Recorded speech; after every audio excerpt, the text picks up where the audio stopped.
Hey y'all. How y'all doing today? Look at what we got right there. She's done, mostly anyway. We still got to put the last of the brass on. Uh, I guess. Well, we'll put it together first, then we'll talk about the little nuances of this thing. All right, hang on a second, YouTube. Okay, there, YouTube. We're We'll go ahead and put the last of the few brass pieces on it, and then we'll discuss some of the nuances with this thing. Geez, I don't know how. You know what? Let's change this around a little bit. Hang on, YouTube. All right, there, YouTube. I'm not an. I'm not sure if you guys are gonna be able to actually see my head or anything, but well, I'm sorry. Okay, let's see what we got here. You reckon we ought to start with this buttstock piece, YouTube? Over down. It still fits. How about that? Let's see. Doody doody do. I know which screw goes in there. I hit it with sander and messed it up a little bit.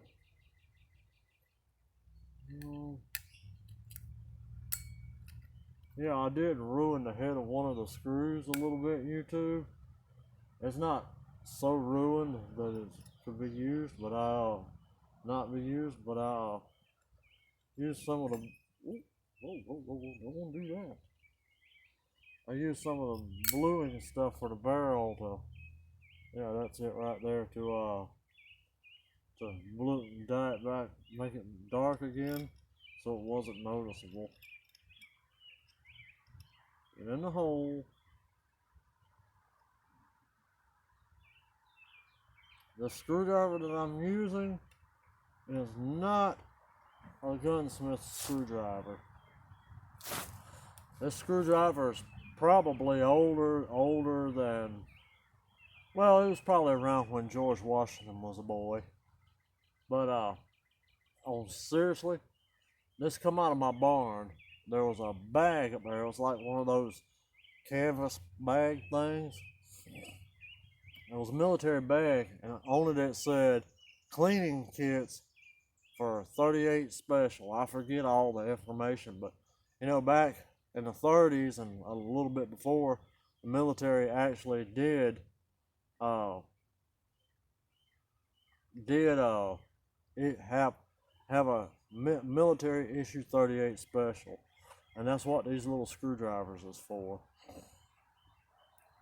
Anyway, I find it works pretty good on these little screws.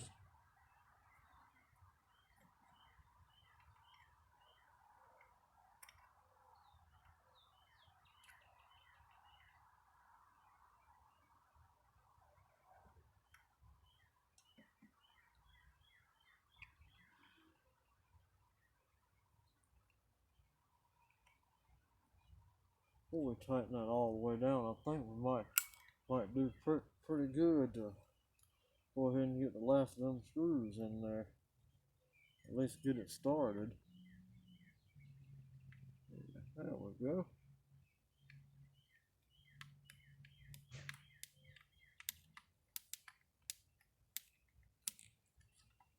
Easy to run these things into a hole that was already there, huh, YouTube?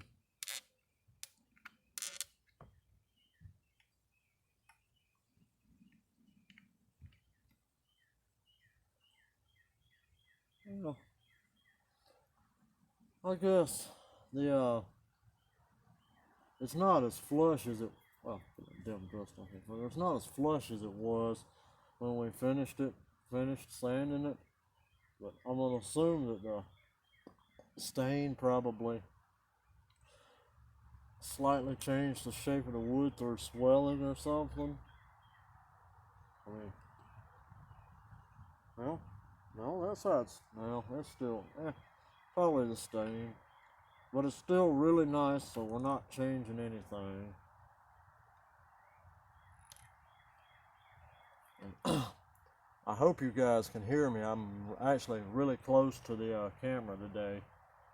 Okay, we'll go ahead and turn this puppy over.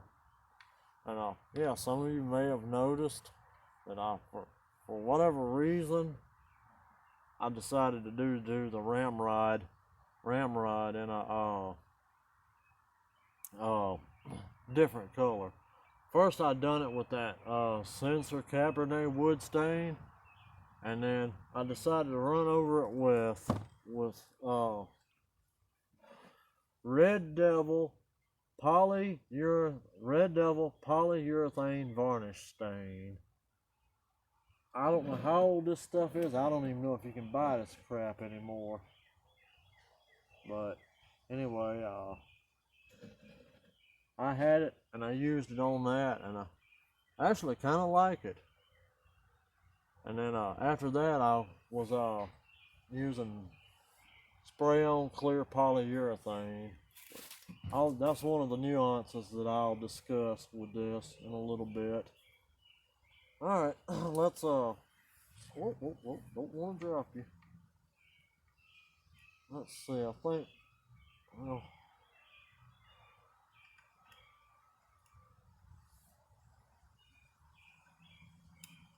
that was obviously backwards because the screw hole didn't line up. Now they do line up good. I hope y'all can see YouTube. If you can, I'm sorry.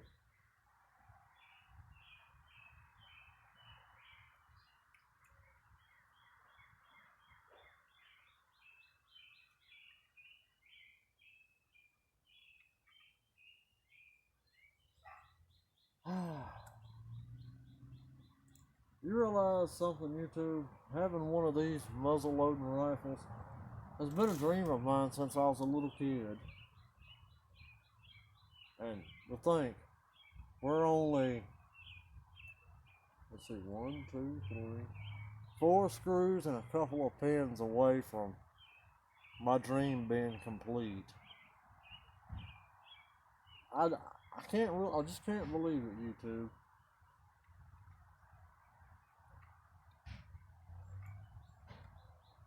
I'll go ahead and get that guy started on in there. I want to kind of late. Whoa, don't you do that. We'll get that other screw started too while we're at it.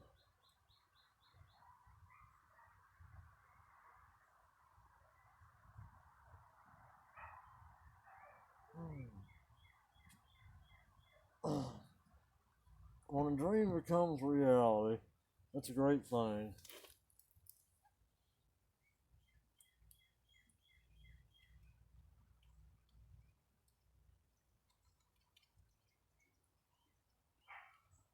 I don't know how long it's gonna be. Well, I've got other things I need to do, but I think the next one's gonna be the Hawking rifle, which would, actually be correct to the movie Jeremiah Johnson. I wanted a muzzle loader, well, a Hawking rifle ever since I saw Jeremiah Johnson as a kid. But I saw this one and I decided that I liked it a wee bit better. I mean, I still like the Hawking, don't get me wrong, but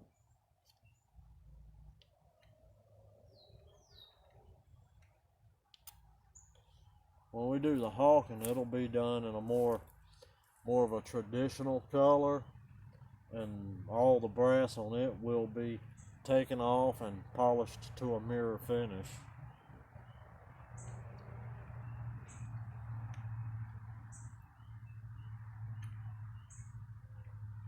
This one I actually intend to hunt with, so I can't have it being real shiny.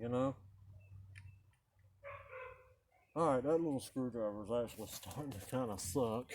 Excuse me, YouTube. Playing around with that bluing solution, this old rusty knife, the bottle wasn't deep enough to cover the whole blade. I stuck the knife blade down in there and blued it. Didn't help it any. By the way, this actually is a knife and a screwdriver. And it's, well, that magnet's actually stronger than this. I didn't know it till just now. The tip's magnetic.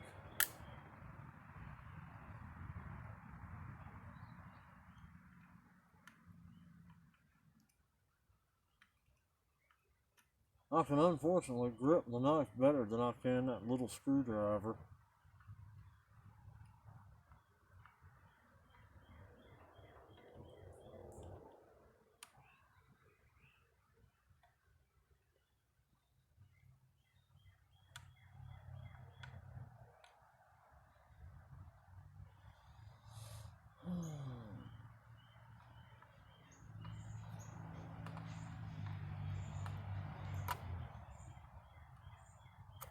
Try not to put any unnecessary scratches on this thing.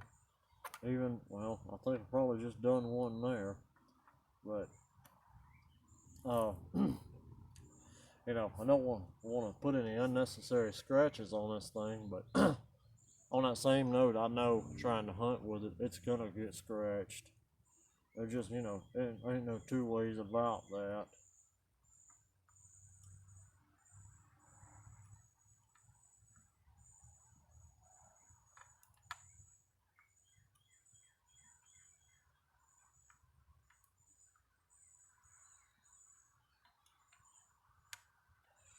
Okay, I believe that is it for those brass pieces. Okay, let's this is gonna be kind of aggravating to get back in. I noticed after I used put the polyurethane on it, everything on this gun, while it fit good before, now it fits really, really tight. I had to kind of get the barrel seated in there. I kind of had to, well, man up on it.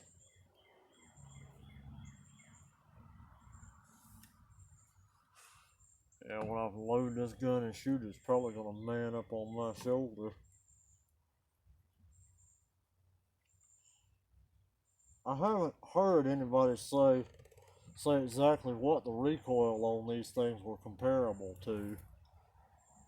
I'm thinking it's gonna be something like shooting a 12 gauge, but I may very well be wrong.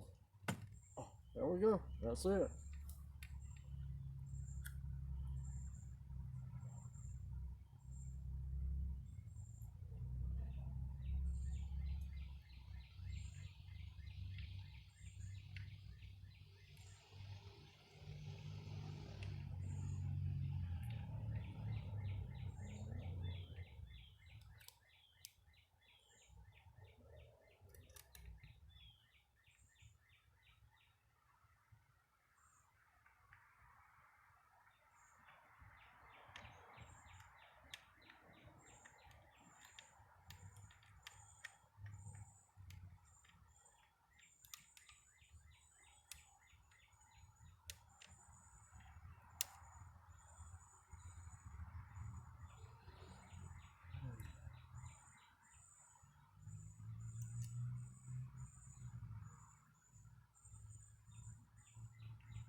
Okay. YouTube. Well, now all we gotta do is put the two pins. Oh, yeah, it's already dinging around. I ain't even got to shoot it yet. Put in the two pins here that hold the well, that one ain't gonna go in. Put in the two pins that hold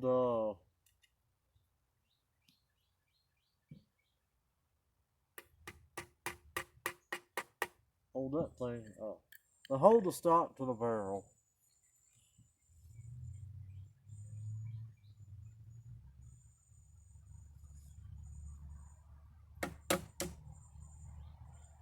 Well, apparently there's more magnetic on this knife than I thought.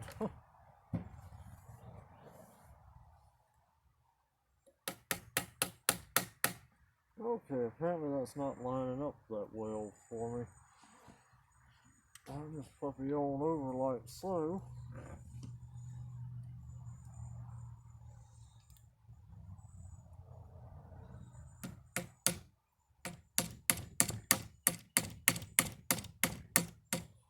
Okay, that thing is not lining up. Damn. Ah, shit. Well,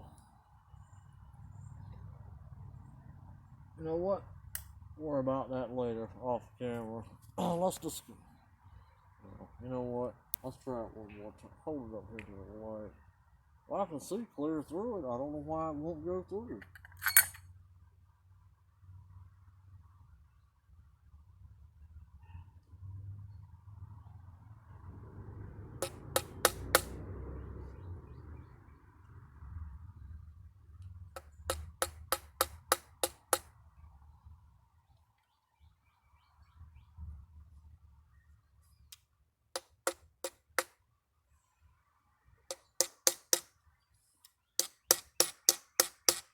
Alright, well, we'll have to figure that out later, what's causing that little issue. About some of the nuances with this thing. Well, that don't look too bad, does it, YouTube? Doesn't look all that great, but doesn't look all that bad. Well,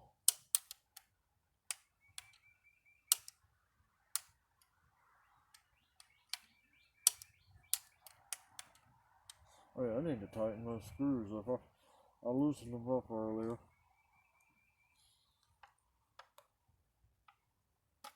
Oh.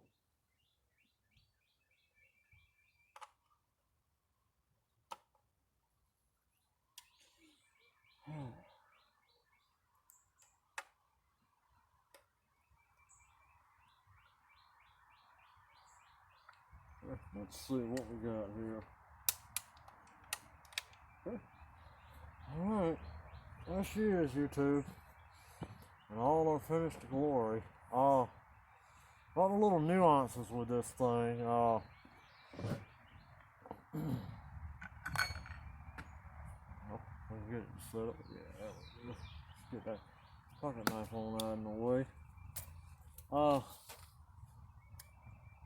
The nuances I mentioned, they really aren't with the gun. They're more with the product. This barrel bluing that I bought the Traditions recommended Birchwood Casey Super Blue. It worked and it looks okay, but I actually had to go over it several times to try to hide some of the splotchiness, you know, which I've heard it mentioned in other videos, so I suspect that the splotchiness may just be the way that it works. But I was able to go over it enough that it's not all that noticeable unless you're really just trying to look the gun over and criticize it. The polyurethane stuff. I bought, hang on a minute, YouTube. Alright, the polyurethane, I bought Minwax, fast drying polyurethane, and a spray can. I chose the spray can because with all these curves and everything, and dips and grooves and everything, I was concerned about getting runs and it being thicker in spots than the other spots. With this, I was able to, you know, and then spray it some more. I hope y'all like my sound effects. I did that without even thinking about it. But I probably could have waited a little longer than I did, like maybe 24 hours for this part, you know, before I rubbed it down with the steel wool. And that's just some steel wool that I bought. Shit, what did I buy that steel wool for? Hell, anyway, it's been up in my barn long. Oh yeah, when I made some bed rails for a girl that used to live in the apartments next door before they were remodeled. That's been 10, 12, maybe 13 years ago. And I just stuck it up my barn after I was done with it, figuring I'd have a need for it someday. Well, that someday was today, but anyway. I rubbed it down, and I probably rubbed it down with the steel wool a little too soon. I don't know if you guys can see it, but right in there, I actually rubbed the clear coat off and the stain. But anyway, well, actually all the way down on this edge. But I don't feel like that's going to be too much of an issue. I'll just, you know, maybe run a little line of tape there and take a little Q-tip or something and run some more stain over that. You know, I noticed that it did splotch on me in some, well, blush on me in some. I think blushing's the proper term. It blushed on me in some spots, but you know, what can I do about it? That stain this wood just didn't take the stain very well. Overall, I think the gun looks really great. And I mean, you know, this is my first gun that I've ever put together, you know, from a kit, you know, that everything else I've ever messed with, I had to, you know, remove the old finish and, you know, stain it up, redo the barrel however I could do it, you know. But either way, if I was going to do this project again, I don't think I wouldn't do anything any differently. I absolutely would not. Well, actually, when we do this project again, I'm not going to change anything except for the color of the stain. And yeah, other thing too about this Birchwood Casey Super Blue, when they tell you to clean the barrel, they ain't kidding. They want you to you really need to clean that barrel. If you're gonna wind up with like little dots of this liquid all over it if you've got any kind of grease or oil on it. My mistake was to, you know, clean it. I sprayed it down with WD-40 and I wiped it off, and I thought I had it all wiped off. Well, no, I didn't. Boy, that stuff had little dots everywhere. It looked like, well, it kind of looked like rain on a freshly waxed car. Is kind of what it looked like. So, you know, I had to kind of clean that up as best I could. And I went in and I actually washed the thing with just warm water and soap to get the residue of the WD-40 off. And then bluing it actually worked really well. It says after you've done the bluing to buff it with steel wool. I did that, and well, honestly, I'm not sure if along these edges, I don't know if that's a reflection of something, or where it actually rubbed the bluing off, but you can see a line of shiny metal all, right on each one, every one of these corners, every one of them. You know, I'm not so sure how I feel about that, but I'm pretty sure that barrel with this stuff on it is probably going to rust up on me, and it'll probably be fairly quick since it was, you know, that easy to rub off. But I think what I'm going to do to slow the rusting down, I seem to have had pretty good luck. You don't want to get it with rubbing barrels down with cooking oil. That's right, cooking oil. It seems to have worked pretty well. But granted, with that cooking oil, don't let it get on any of the mechanical parts inside of the gun. You want to keep that on the exterior of your gun. I think that's probably what I'm going to do there, is to try to, you know, keep it from rusting. On my guns down at Michelle's, they were starting to rust. So I, you know, got in there with a penny and, you know, knocked the little rust off as best I could. And I rubbed them down with the barrels and stuff down with cooking oil, and that stopped it. They don't rust anymore. So, you know, I also rubbed down put it in the mechanical parts of it, thinking it would last longer than normal oil. Well, I learned my lesson on that. I won't be doing that again, because when it gets cool, it gets stiff, and it gets so stiff that it can actually stop the gun from working. So I won't be doing that again. But anyway, yeah. Other than tapping that front sight in, somebody told me that you could slide it in and kind of hit it with a punch, and it would flatten it out a little bit and make it stay in a little tighter. So I'm gonna attempt that, and then I'm also gonna figure out why in the world that pin doesn't want to go in. I can look clear through it and see it. There's no reason for it not to be going in. But, all right, YouTube. That's going to be well, it isn't the conclusion. Well, it is. This is going to be the conclusion of the Traditions Kentucky Long Rifle Kit build.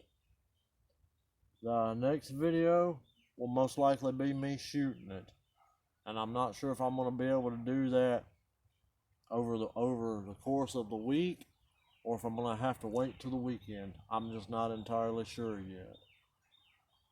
There may possibly be a video of me making some targets to, get this thing, kind of dialed in.